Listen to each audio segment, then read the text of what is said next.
How's it going? Welcome to Letters from the Cosmere. Now, last time you saw probably part 1 of the things you might have missed in Rhythm of War. If you haven't, please check the link up here. It'll be popping up like on the top of the screen or in the description below, just so you don't miss anything, because that one was very much more like, these are the big moments you probably should have been paying attention to because they're going to be very, very useful later. This episode is kind of a bit of a bonus to that. These are going to be things that I thought were worthy of note. Obviously, they will also be important later in the Cosmere, but they're probably going to be less like immediately pressing for Book 5 and the rest of the Stormlight Archive as a whole. This is also going to be stepping a lot more into my theoretical side of stuff. So pretty much we get little tidbits and I extrapolate them as best I can. So bear that in mind. This is not supposed to be a series that's supposed to be like proof by proof, going through words of Brandon and getting every single little thing. Some of the things in the first video were actually confirmed by Brandon around the time I posted the video, which many of you were very, very helpful in pointing out. So thank you for that. And I hope that there are more things you can say in this one, although again, unless it's directly like supported by Brandon, these are things that we're likely not going to know for sure for some time yet. So please, keep that in mind when you listen to this list. I'm not intending this to be like, this is the way the Cosmere works. This is more of a, this is how Letters from the Cosmere, I see this potentially working out and what makes me excited and the ideas that I think it can become someday that I think we're being alluded to. So without further ado, let's jump right into it and get started. Oh, but one last thing to keep in mind, I will be referencing Dawn Shard. It's the novella that came out that takes place between Oathbringer and Rhythm of War. If you haven't read that, just be careful. I don't really know exactly. I might throw up a timestamp if I can, but frankly, I might refer to it a couple times in this block. So if you haven't read it yet, just be warned. They're not going to be major spoilers, but I don't want you to accidentally spoil yourself if you haven't had a chance to go get the ebook version yet, which I absolutely go do and read. Like if you're waiting for the audiobook or something, I totally get that. Maybe save this in a playlist or something, come back to it later. But anyway, let's get started. So this is going to be a little more freeform. Now, the first thing I wanted to go to is talking about the conversation that Kaladin has with Vasher from WARBREAKER. And he talks about and identifies his methodology of identifying invested individuals. He calls them Type 1 and Type 2 invested entities. Now, I'm sure many of you didn't miss this per se, but it was such a small segment you might have forgotten in the chaos that shortly followed after this scene. So just mostly as a review, but also just make sure to keep a note that in his system, remember this isn't like a universal system, but we may see it being used later since Vasher and his friends were some of the first prominent open scholars of the Cosmere. So a lot of realmic theory is probably built off of some of their initial observations, journals, and studies. So he decided to define a Type 1 invested entity being power that it takes upon intelligence of its own design. So that, a good example of that was Spren. Spren are pieces of investiture, parts of honor, cultivation, and the children thereof, whom became intelligent on their own. In the world of Spren and Shadesmar, we can see for sure that they have cultures, they have styles, they have governments, they have these functioning bodies that prove them to be more than just echoes of or copies of intelligent entities. There's animals on the other side. They can seemingly mimic the creatures that we have in this world, or even conceptual creatures we have in this world. But there's no doubt that invested entities like Spren are intelligent of their own accord, have their own willpower and ability to make choices. They have agency.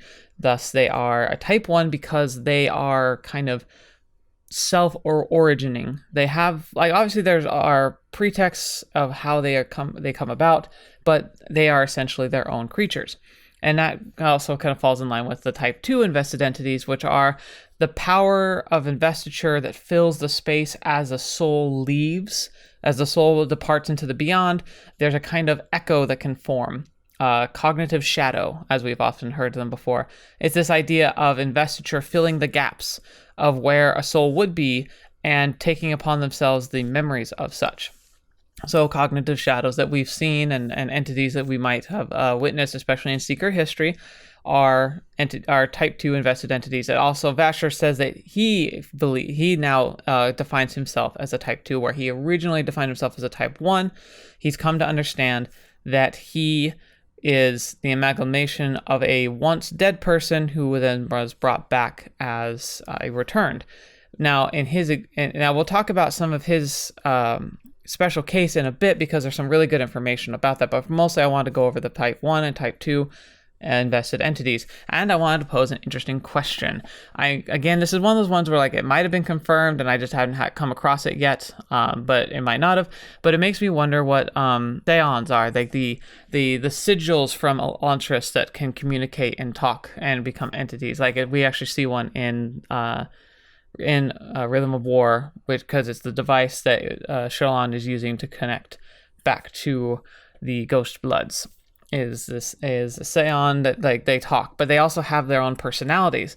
But they were crafted and invented. They weren't just power that became intelligent on its own, but neither are they Type 2 invested entities, which is like a former person being forged. So in this system, I'm guessing that the Seons would be considered a Type 1, but because of the nature of them being crafted rather than generating, maybe there's a gray area there. Maybe there's a third category, a Type 3, that would be a crafted invested entity. But again, not entirely sure. And then we also go to the idea of trying to identify things like the Emperor's Soul, which is where they use a soul seal to replicate by using investiture to replicate the Emperor. And I believe that would technically classify as a Type 2 invested entity. But again, that because its origins lie in creation rather than just somebody's soul being filled in by investiture because of the nature of a heavily invested person, doesn't count. But he does make a specific reference to if you invest somebody shortly after they die, it can work. And perhaps that was simply a reference to using said seals in order to do so. So most likely a Type 2 investiture in that regard. Again, this is mostly just talking about the details and kind of extrapolating from what we've read, but it's a good thing to keep in mind. I do want to make a particular side note to this conversation. It's not really like enough to warrant an entire point, but Vasher in this conversation shows Kaladin a fossil, and he talks about how his homeworld was too young for that. It's a great example. He said that even on Roshar they might have fossils, but again, it might be just too young of a planet to actually have developed fossils. We also know like Scadrial was invented and like cobbled together and like effectively birthed from ruin and preservation and coordinating. A lot of the planets that we seem to be visiting tend to be like planets that were either like crafted or at least like seeded by shards. So where on Earth where in the Cosmere did Vasher go to find a fossil? The implication could be he could be from the origin, the source, Yolen, the original. Has he visited Yolen? I've heard rumors that he might have, at least like there's speculation that he might have with his others. But then what are some of the other worlds out there that might have been old enough to have fossils? Perhaps we just haven't like thought about it yet. Maybe it's just something to consider, but it's really worth some thought. Anyway, on to number 2. Now, one thing this is again coming back to the same conversation. Endowment, the shard that's like over Nalthis, which is in Warbreaker. Endowment has done something interesting to the returned, because Vasher points out that that endowment takes the memories of the person when they become a returned. So a returned, as we know, especially with Lightsong's experience, is the investing of a former person into kind of a godlike creature that feeds off breath in order to live. These, so they live off investiture in order to continue existing, or else they just kind of fade back into the immaterium, or whatever you want to call it. But what's interesting is that endowment specifically takes those memories, which makes a lot of sense. Because endowment I understood that there's a distinct difference between the soul of a person and the echo or the cognitive shadow of a former person. Those are two different entities, but the cognitive shadows will have the memories and retain at least the majority of the memories and inclinations and aptitudes of the person with whom they kind of have stepped into the shoes of, you could say. So in all meaningful ways, it's the same person, but different. It's a cognitive invested entity rather than simply a soul, because while souls are investiture, it is also pretty clear there's a distinction between them. Potentially, souls themselves, or the essence of souls, are older than anything we've seen. and that there's something more like fundamental about the soul and life than even investiture, even though investiture is one of like the fundamental like particles of the Cosmere universe. Regardless of that, it's interesting to note that endowment literally takes the memories, not to be cruel, not to obscure, but to give the entity, this new creation, a chance to have its own life. Whether this is a mercy or a curse, I think it probably comes down to the definitions and whatnot, but it's just something to keep in mind when we're talking about other such entities, as the Lord of Scars, as he has been referred to in Rhythm of War. We're not really dealing with that individual, remember. We're dealing with an echo that very much thinks, behaves, and patterns themselves after said individual. So just something to keep in mind. Point number 3, mention of transformation. All right, so this was a very subtle thing. It was just kind of a drop in some of the dialogue talking about in letters and like just conversation about a force called transformation. Now, obviously, whenever I see a name like that, the first thing I start going to is a shard. Preservation, Odium, mercy. Like these are names of shards.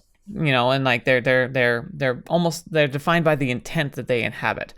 Now, transformation sounds like, could be another shard. I mean, is it possible? Absolutely. It's not like any of this is confirmed. However, I got the distinct impression from the reference that was made that this is more of it's something different, something apart. And I believe this is a direct reference to the Dawn Shard itself. Risen has been infused at this point with some kind of powerful entity / weapon / item. Like the way they talk about it, like it's a tool, but it obviously has this very powerful intent, and this intent of his ability to apparently shape things.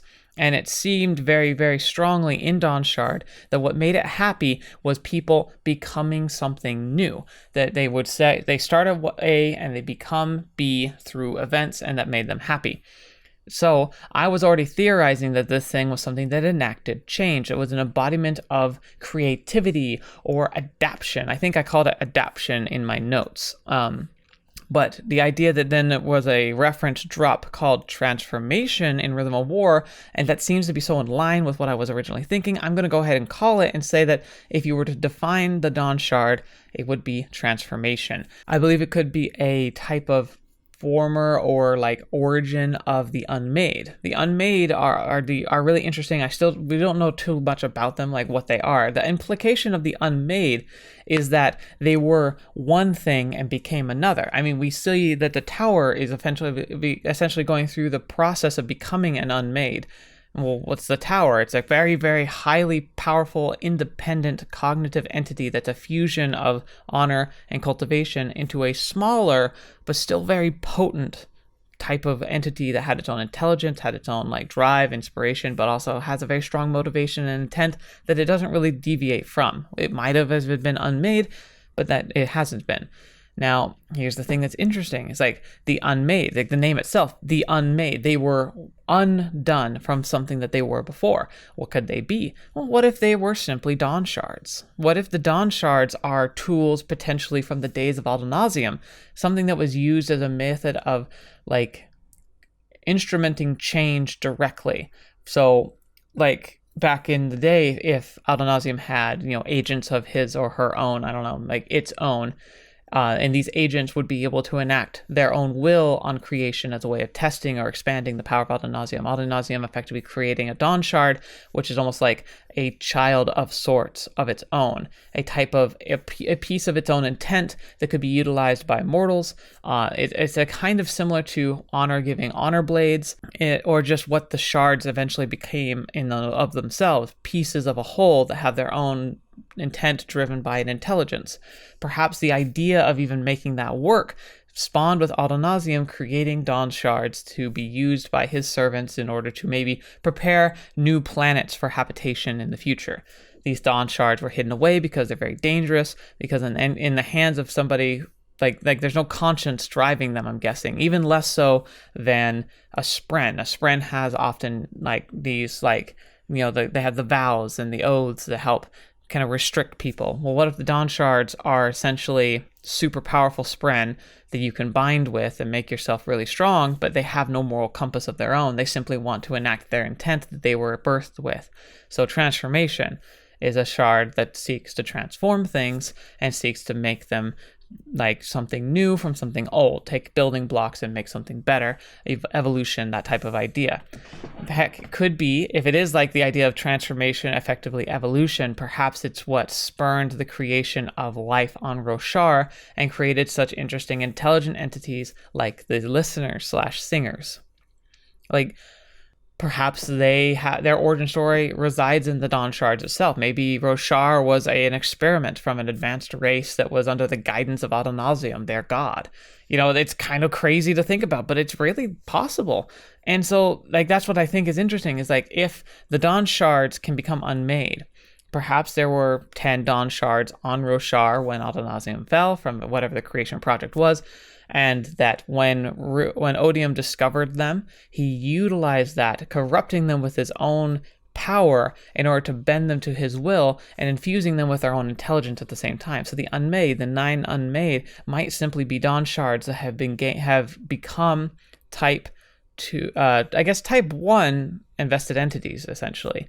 Again, there's that question of like, if they're created rather than spontaneous, like, is there a big difference there or not? Regardless, the unmade are undoubtedly intelligent, have their own will. Heck, some of them are rebelling against Odium themselves.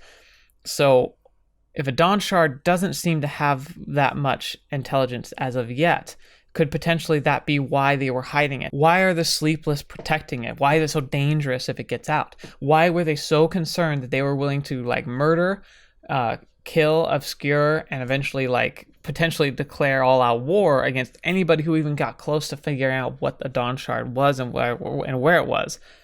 Perhaps they simply were trying to protect it from Odium, because Odium getting another unmade would be too disastrous, especially because transformation sounds like it could be very potentially dangerous to be put into the hands of somebody who's so aggressive in everything that they do.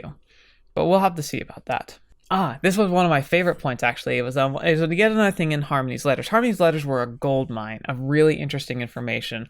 But one of the things I thought was really cool was he talks about the speculative idea of how frustrated he's found himself being more and more bound by his namesake, by his balance he has to keep between ruin and preservation, because if he acts too much in one side, the other side can start unswinging the balance and could become something very dangerous.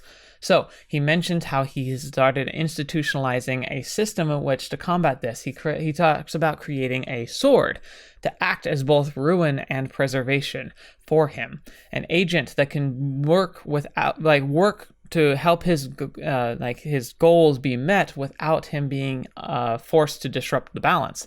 I believe this is directly a reference to Wax, but it could be something interesting too, because he talks about both ruin and preservation, but in the books, we often get the impression that he's referred to as my ruin. That Wax, like, while he's a defender of justice, he's a destructive means of that justice. And that also implies, well, maybe Harmony has 2 agents, one that represents and embodies the ruin and one that embodies the preservation. Yet they both have both. That's kind of the key point, hence why Vin was so important in the finale of the Hero of Ages, because she was able to act with the power of preservation, but in a ruinous way, because her essence still had a bit of ruin, even though the power would normally reject it. So if, like, Wax is ruin, he's sent to destroy evil, effectively, but he's tempered by the preservation and the goodness of his soul so that he doesn't run amok and become a villain. And at the same time, I'm guessing that there's going to be some kind of agent of preservation, some force that's going to be helping to maintain status quo, keep the peace, and make sure things don't go belly up in the entire world. If we haven't already seen them, there's speculation we can do there. I think Marasi could be a decent candidate, but again, I don't know.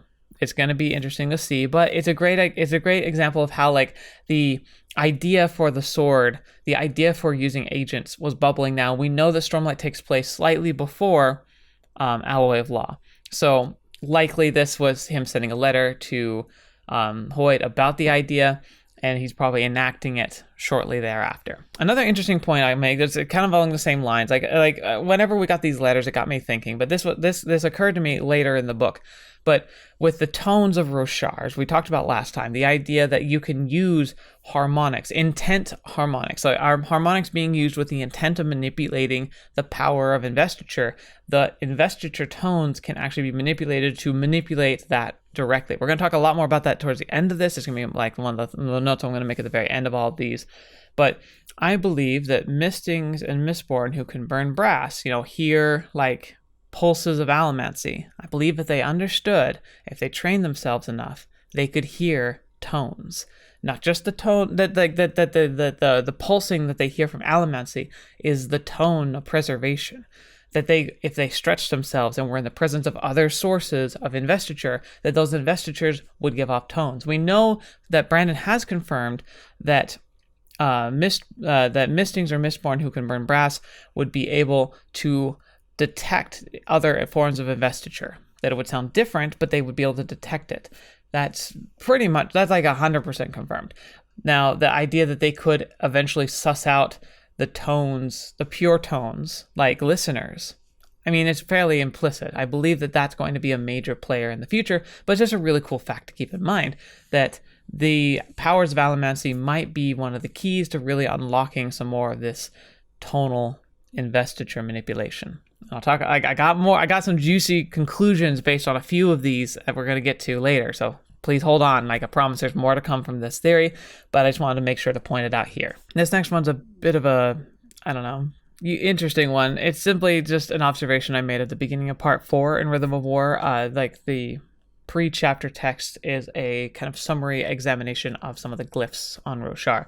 Now, obviously, this is very likely heralding to Chris or her attendants who are studying various aspects of Rosharan culture as they do, but it's just funny to see them use the phrase "seeing shades in the mist," which, could mean Scadrial or Threnody, really. Like, I don't know, maybe it's heralding where one of these assistants is from. That would be my guess, but again, it also just is a cultural phrase that implies a world hopper, which is more likely. This is a much more smaller note, but something I just thought was really fun, because I think the most important thing you can gather is that Brandon loves to leave us teasers in things that seem out of place culturally. So seeing shades in the mist is a very unlikely phrase, because on Roshar, I doubt that mist is a very common problem.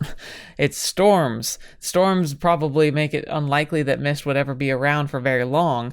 And so I think that this is just one of the examples of the clues you can use to determine the potential origin of a character, or at least the very nature of a character who is not from the local planet. And to number 7, fetch, I'm taking way too long for these.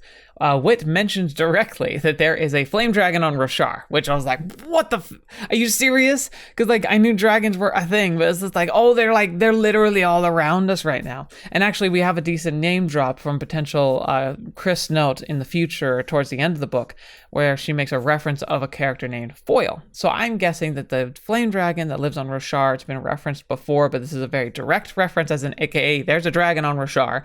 And I believe Foil might be the name of said dragon. Just thought that was a really, really fun little tidbit. Keeping in mind, dragons are from Yolen. They are the quintessential original, immortal entities. Can they be killed? I have no idea. Probably, because, I think everything in the Cosmere can be killed at this, we've seen pretty strong evidence of that. But they're old, probably older than Aldonalsium itself. So they've seen a lot. I'd be really interested to see us have an actual conversation with a character who is a dragon. It may have already happened and we just wouldn't know what signs to look for particularly. Because unlike the Sleepless, there aren't a whole lot of telltale signs that we know of, but we are fairly confident they can shapeshift. Very standard of D&D dragons. So just something to keep in mind. We don't really know. Maybe the world hoppers that we assume are from a planet are actually dragons. One of these that makes me curious is Felt, which is originally a character who we saw in Mistborn, whom we later see on Roshar. I've been wondering if he might be a dragon, because if not, that's an entity that somehow was able to survive the Catacandra and then get off Scadrial, which, I mean, granted, maybe there's more investiture points available than we assumed now that harmony is a thing, but most of the times, like, we know that the well is likely gone. We know that the pits have stopped producing atium and likely haven't been able to reform quite yet. Maybe they have with the last book, The Lost Metal, but, like, if so, that's going to be a very recent thing. So how would Felt have gotten to Roshar in that intermode? Now, obviously, there's plenty of things. Maybe the well isn't actually dry. Maybe Harmony already has essentially a pool of investiture already. But we don't know. So it's just something to think about. Dragons potentially being world hoppers that seem to be able to do stuff that normal world hoppers would seem limited to do. So just keep an eye out. I want to know more dragons. I want to meet one of them in our books, and I want to see if we can find them. Because I bet you I could totally see Brandon snickering to himself that there's a dragon that he's alluded to, but never in a way that we ever could piece it together quite yet. So that's one of my theories. I think there's somebody we've seen as a character that's named, probably a sub-character, is a dragon. We just don't know who or where or what. Now, number 8, Hoid's name. Hoid's got a lot of names, and this isn't his original name. It's but the name Saffrandius has been dropped. It was dropped by New Odium. Oh, terrifying.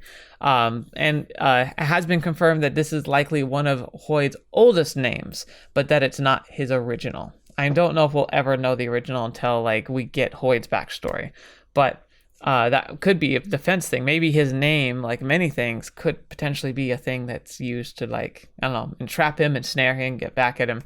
Names are powerful things, but Saffrandius, yeah, that's right, Saffrandius is likely the oldest name we've ever encountered that's his. So, very, very cool to see.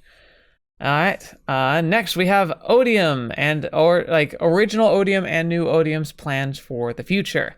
It specifically says Odium is planning to raise an army to fight other shards. This is interesting because up until now, old Odium's tactic was to kill the shards himself. Granted, that didn't always go so well. Whatever he did in Threnody was freaky and apparently scared him so badly he decided he had to do something different. He then went to Cell and took the 2 shards on Cell and ripped them to pieces and stuffed them in the cognitive realm. Unfortunately, that's turned the planet into a pseudo shard and is becoming intelligent all of its own. It's kind of wacky there. I'm guessing he thought that was a pretty terrible idea. So then when he chased honor and cultivation, he tried something else. And whatever he decided to try to do didn't really work because he ended up getting trapped there. So you gotta admit, Odium he's a big bad, but when you really look at it, he's also he's good at successfully failing, where he pulls off what he wants, but at a really high cost that he usually isn't quite willing to pay because he keeps changing up his strategies. And now he's just stuck there. So that's really unfortunate. But one of the things that's really interesting about all of this is the fact that he's decided that he's going to now use agents to bring them up. The idea was that the whole point of Roshar in his eyes was to train up an immortal army that is too strong, wise, powerful to actually be defeated. With the Everstorm, he kind of has that if you think about it.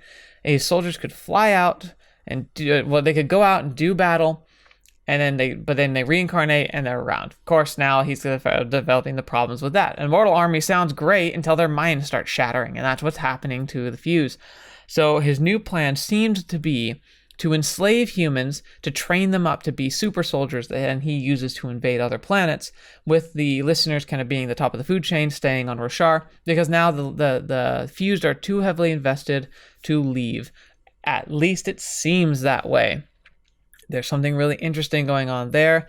And I've got some different theories about that. Again, wait till the last point, and I'm gonna be pulling all of these together in a really fun way. All right, and number 10 kind of goes right on the tails of number 9. Very, very similar. So Odium talks about wanting to raise an army to invade. It says the motivation for that is because of apparently when other shards learn about surge binding, some type of secrets about surge binding, they're going to be so afraid of what's going on here that other shards are likely to kind and invade Roshar, and Odium is preparing to counter-invade. Now that's really interesting. So how does he plan to do this? Odium plans to send agents to other worlds. Like, he talks about specifically about using human agents, but the thing is that this is also something I think we might have already seen. It seems to support an original theory from my Oathbringer video that the Void Spren are somehow potentially related to the corrupted Kandra that we see in Bands of Mourning. Perhaps this alludes to the eventual fate of Ban Ado Mishram. Now, Ban Ado Mishram, of course, is the unmade that's still hidden, that was trapped, that led to the stop, like the recreants and like some of the really odd things that we're now learning more details about. Why did the Spren who were abandoned break? Why did they become like fractured? Why did they become like scratched out eyes, crazy? Why did they fall? Well, Ban Ado Mishram seems to have some kind of like implication there, because Ban Ado Mishram was able to effectively do what they call the false desolation. The reason why it was false is because Odium wasn't there. The heralds were not there, but that the listeners were able to take forms of power, because Ban Ado Mishram somehow was able to bridge the gap, allowing the fused Spren to come to Roshar, despite the fact they shouldn't have been able to with the Oath Pact in place still. Yet somehow they were able to slip through, potentially because the Oath Pact had been weakened because there was only one herald who was still upholding it, but it doesn't deny the fact that being able to smuggle cognitive entities beyond borders they should not be able to cross is very interesting. Hence why the Ghostbloods are so interested in Ban Ado Mishram, why that's going to be a major plot point, I think, in Book 5, is the fate of Ban Ado Mishram. And here's the thing that I think is really interesting. We know that Book 5 is before Alloy of Law. We know that there's a distinction that Brandon has clearly pointed out, and I believe it makes it very pertinent that something in Book 5 will directly be influencing the events in Alloys of Law that we will see more clearly when it comes out later this year, hopefully. Or next year, I guess. It might be done writing this year, but I bet you it's published next year. Regardless, I'm excited about it, but I'm going to call that out now. I do think that there's a good chance that we have actually been seeing some of the Void Spren, these cognitive entities that are used to become the fused. These agents are being observed on Roshar. There's a lot of people who said that, well, no, that's probably just, that's ambition, or a part of, not ambition, it's autonomy, one of autonomy's agents. They're doing their own thing. It's just a sign of corrupted investiture.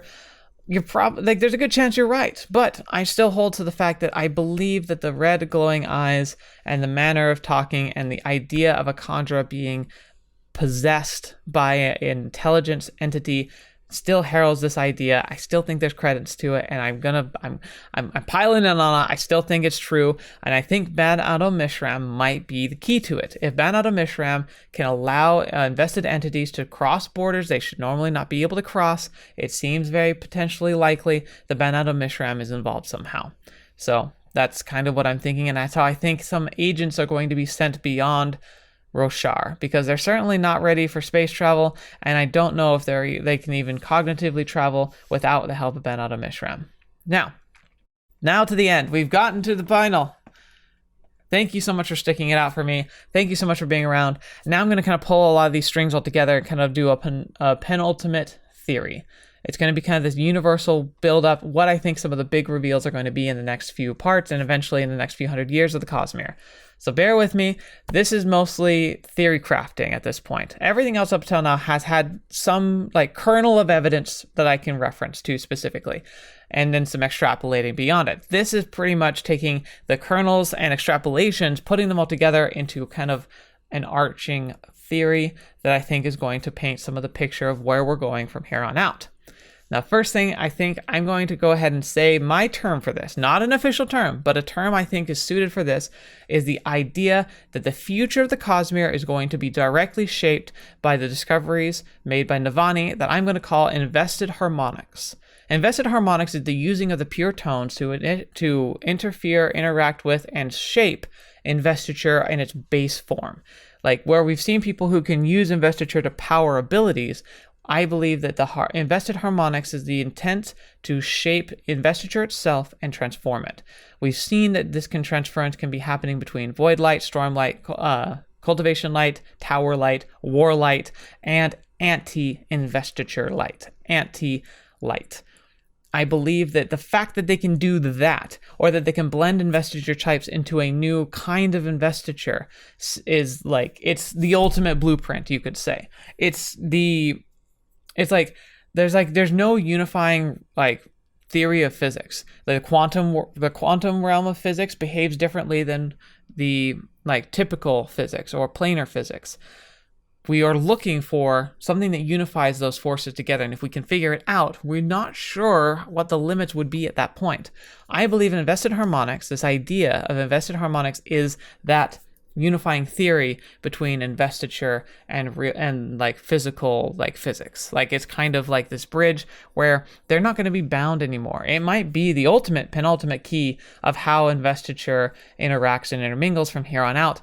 Think about it. If you think about it, by using the power of the tones, you're effectively starting to access what ad nauseam must have been, which is effectively the marriage of all of the intents all put together and woven into a harmony. But you can now do that artificially. Investiture, anti-investiture, matter, antimatter, like kind of the same idea. Seems like they're very likely, if you could potentially harness it, you would have a potential unlimited power source. What could you do with such power sources, especially when investiture is so readily available? I mean, on Roshar alone, they seem to have the capability, if they can harness without blowing themselves up, the ability to have effectively unlimited power. And they're starting to see how to transfer power from physical to like energy potential. And soon, I'm sure they're going to discover electricity. And once they start discovering how to store large amounts of energy for use, then they can utilize that to have untethered fabrials who can then do things like make hover ships fly and like lift heavy loads, make things float, like communicate not such great distances that maybe stars won't even be a limiting factor anymore, when all you need to make sure is have power, and we can have a near unlimited power through investiture and anti-investiture that you just have to tune and then combine in a steady, controlled manner. You're looking at something that could potentially give the power to be able to travel between stars physically via spaceships. Like, that could be what leads us to the sci-fi phase of the Cosmere. Imagine the technologies that can be invented with this. Imagine devices that can be effectively universal. That no matter where you are, you can tap into any form of investiture and tune it to your use. That you can harness any power and bring it to yourself. I theorized in the last video that Vasher uses the pure tones of Roshar, using the perfect pitch that he's given because of his breath, to be able to access the power of Stormlight. That it's not simply I just eat Stormlight by standing out in the storms. No, I think he uses the tone to transition Stormlight into endowment light. And by doing that, he effectively is inventing breath. Now, maybe he hasn't figured that out quite yet, but I think that's possible at the very least. That becomes really interesting too, because when you access the powers of preservation via metals, that means that if you know how to manipulate the invested harmonics, you can then take metal, this block of iron, and you could turn it to Stormlight. Do you know how easy it would be to do that? And then you can use Stormlight to turn it back into iron. We kind of already are seeing some of this already. It's amazing. But imagine being able to power like allomancy with by harmonic transfers, like by harmonic like duplication and like manipulation of light. Because remember, all investiture comes from the same source. It comes from what ad nauseam was. It's all technically the same stuff. It's just keyed differently. And now we know that those keys can be accessed via the pure tones, and that they can be manipulated and change the very nature of investiture. It also brings up interesting questions. If anti-investiture exists, is there a potential for anti-investiture shards or an anti-shard? Is that a thing that could exist? If you were to gather enough anti-investiture into a place that's safe, could you birth a god by accident that somehow is a counterpart that could literally annihilate a shard permanently? Because so far, the closest we've seen was Nightblood taking out Odium, and we know that that killed the vessel and gobbled a bunch of power. Didn't actually affect the power ultimately, not in a meaningful way. The power was still very much active and alive. But could a anti-shard kill an actual shard? Could that be a potential solution to a lot of these investiture problems? Could it be the death of the investiture system as a whole and leave the Cosmere relatively like our universe if we allow the investitures to annihilate each other somehow? Imagine technology that's devised of machines that sing power into existence by transferring power from one to another. Imagine what you could do, or the type of like wonderful devices you could picture that run off of music. Music is going to be the fundamental science that is the backbone of the sci-fi of the Cosmere. Again, this is all speculation, but it seems like we got the bomb drop on the series, and this was kind of like me thinking about this for a few months now, putting together and imagining a potential future where pure tones are essentially the key that unlocks the space race, and that the big motivator for the space race, just like the Cold War, is imminent invasion. So what are people going to do when they think they're going to be invaded by people on other planets? Well, it's going to push them to innovate in lots of really creative and unique ways. And we know the potentials are going to be limitless. So, invested harmonics, is this a term you think you agree with? Is this something that you like the idea of? Or do you have the other terms that are coming out? Does Brandon have a better term I haven't heard of yet? I'd love to know your thoughts down below. Thank you so much for participating in this. I know this one's probably longer. I ramble a lot more. This one's a lot more speculative, which is why it's part 2, not part 1. But keep in mind, again, this is just a fan theory. This is just me speculating and having a lot of fun with one of my favorite book series of all time. I'm really excited for book 5. I think there's a lot of potential interesting things that are going to be happening. I'm desperately looking forward to Alloy of Law 4, because The Lost Metal is probably going to be one of my favorite books, because Bands of Mourning was one of my favorite Cosmere books out of all of them so far. So I can't wait to see what he's cooking up right now. And, for our future viewers, I hope you've enjoyed the series. I'd love to know, like, did I end up getting right on some of these things? Did I miss the mark, or was I right on track? Like, what are you guys thinking? I don't care if this video is brand new and just barely come out, or if this is like 10 years in the future. Like the books have been out for ages and I look like an idiot. Like, tell me, I'd love to know. Thank you so much. I appreciate you spending your time here. Please check out my other lore videos. I got more coming up in the future. Letters from the Cosmere. Remember, they're from the position of a pseudo fan fiction type character who lives in the Cosmere, who's studying it on his own. It's a really fun way to present the books, and it also kind of gives me the wiggle room to be wrong, because he's just looking at it and trying to speculate just like I am. It's like, it's a great way for me to represent like my theory crafting in the world. Something I even talked to Brandon about. It's not like it's canon, obviously, but it's an idea that he was like on board with, and so I'm really happy. I hope that he watches these videos at some point. I'd love to know what you thought of him, Brandon, but frankly, I know you're probably not going to watch this. So thank you guys so much. I hope you enjoy. I hope you're really enjoying your own theory crafting, and I'd love to hear your own theories in the comments below. But I hope you stick around. Thank you so much. And until the next video watching me, I'll see me in next. I'll see you there.